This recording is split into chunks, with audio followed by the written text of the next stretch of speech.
Baik, Assalamualaikum warahmatullahi wabarakatuh. Pada hari ini saya akan menjelaskan hasil analisis saya terkait analisis iklan, yaitu iklan GoPay Indonesia, hashtag kebahagiaan kecil.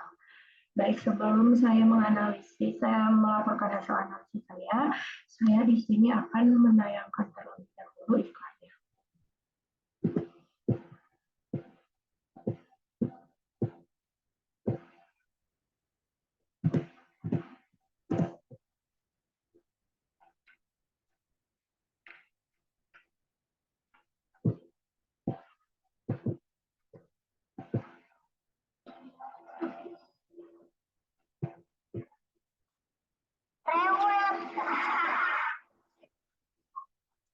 Tapi udah nyuruh aku.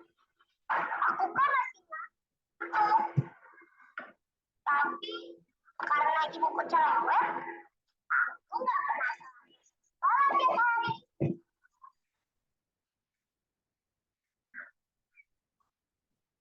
Ya itu kayak mandor.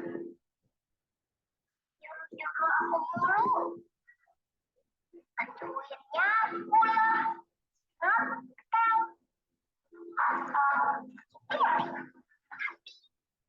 kok soalnya aku suka masakin nasi goreng kesukaanku.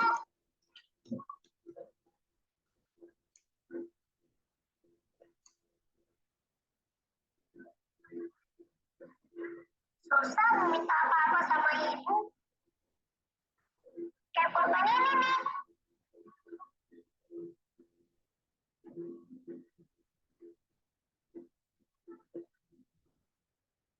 Sekalian, saya pakai GoPay dapat cashback. Tapi ibu akhirnya beli juga.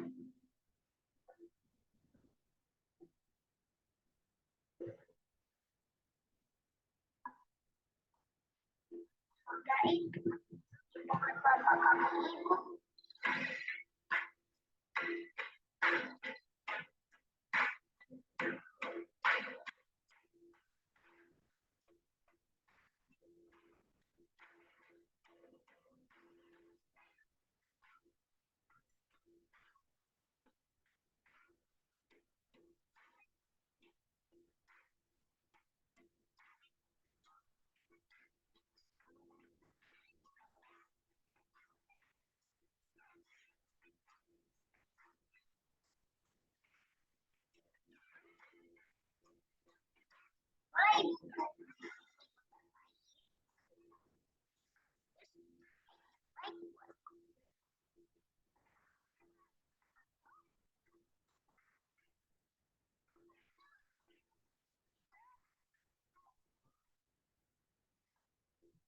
Menayangkan iklannya, di sini saya akan menjelaskan hasil analisis saya. Baik, untuk hasil analisis saya itu yang pertama, di sini saya akan menjelaskan tentang unsur intrinsiknya. Yang pertama itu ada tema. Temanya itu adalah kebahagiaan sederhana seorang anak perempuan dan juga rasa kasih sayang kepada ayahnya. Lalu di sini juga ada setting waktu dan juga setting tempat. Untuk setting waktunya tersendiri itu ada di pagi dan malam. Untuk di setting tempat ada sekolah, rumah, tempat, konstruktor, dan juga minimarket. Untuk karakternya sendiri ini ada seorang anak perempuan, guru murid yang ada di sekolah, dan juga seorang ayah. Atau juga karakternya ini adalah subjek manusia. Lalu selanjutnya saya akan menjelaskan tentang plot dan juga konfliknya, yaitu untuk plotnya sendiri itu seorang anak perempuan yang menceritakan kehidupannya bersama seorang ibu, yang ada pada awal scene diceritakan bahwa ibunya itu adalah seorang yang pelit dan juga suka menyuruh anaknya untuk mengerjakan pekerjaan rumah. Namun di pertengahan scene, ia tidak terlalu mempermasalahkan perilaku ibunya tersebut karena ibunya itu selalu memasakkan nasi goreng kesukaannya. Lalu pada akhir scene dijelaskan mengapa ibunya ini perilakunya seperti itu, yang ternyata yang ia ceritakan bukanlah seorang ibu, melainkan seorang ayah yang memerankan dua peran sekaligus, yaitu peran ayah dan juga memerankan peran ibu dalam keluarga. Lalu di sini ada konflik anak tersebut selalu disuruh-suruh untuk mengerjakan pekerjaan rumah. Sampai pada kenyataannya, sang anak ini menceritakan betapa hebatnya seorang ayah yang bisa memerankan dua peran orang tua sekaligus. Lalu di sini ada juga unsur ekstrinsik. Yang pertama itu ada kondisi sosial. Nah, kondisi sosial di sini sang anak ini meromantisasi kehidupan bersama ayahnya dan menjelaskan bagaimana peran seorang ibu ini digantikan oleh seorang ayah. Untuk kondisi ekonomi ini sendiri, keluarganya memiliki ekonomi yang bisa dibilang pas-pasan. Hal ini bisa kita lihat dari seorang anak yang susah untuk mendapatkan hal yang ia mau sampai saat ayahnya membelikan pulpen yang menurut kita bisa kita beli memakai uang kita sendiri, tetapi saat anaknya ini dibelikan pulpen oleh anaknya ini sudah sangat senang. Untuk riwayat hidupnya ini berarti sang anak ini adalah seorang piatu atau seseorang yang tidak memiliki ibu. Di sini juga ada nilai moral. Untuk nilai moralnya tersendiri ini adalah tetap bersyukur apapun yang terjadi dan selalu menghargai waktu kalian bersama orang tua kalian. Next di sini ada juga struktur cerita 3 adegan menurut Aristoteles. Ada adegan 1 atau adegan awal, ada adegan 2 atau adegan tengah, dan juga ada adegan 3 atau juga adegan akhir.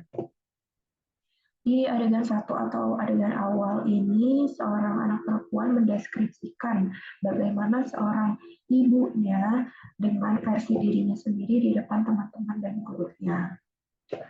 Lalu juga ada di adegan 2 atau adegan tengah, sang anak ini menceritakan ibunya adalah sebagai orang yang penyuruh dan juga pelit, karena saat ia ingin sebuah pulpen boneka, sang ibu tidak bisa langsung mengiyakan permintaan anaknya tersebut.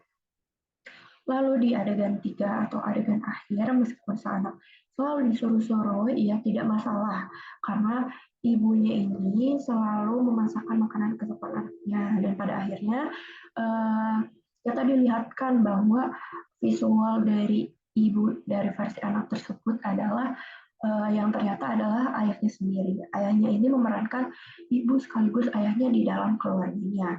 Dilihatkan juga alasan mengapa sang ayah tidak bisa langsung memberikan sesuatu yang anaknya inginkan adalah karena kondisi ekonomi mereka yang bisa dibilang pas-pasan seperti itu. Untuk kelebihan dan kekurangannya sendiri, menurut saya kelebihan di dalam cerita ini sangat bagus karena cerita di dalam iklan ini memiliki banyak makna yang bisa kita ambil.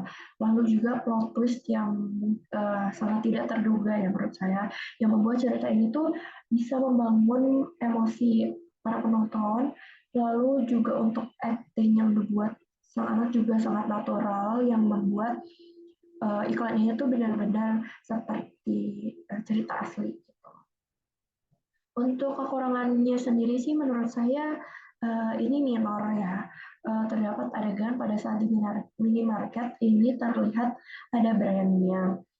Dan menurut saya kaitan ceritanya dengan GoPay ini terkesan sedikit memaksa. Karena menurut saya dengan adanya iklan ini lebih bagusnya hanya satu brand gitu seperti itu, karena yang difokuskan ini kan GoPay-nya gitu menurut saya. Jadi yang lebih baik ada satu brand lebih baik brand minimarket tersebut dihapus saja seperti itu. Baik, mungkin cukup sekian dari saya. Mohon maaf bila ada kesalahan dalam kata. Wabillahi taufiq wal hidayah. Wassalamualaikum warahmatullahi wabarakatuh.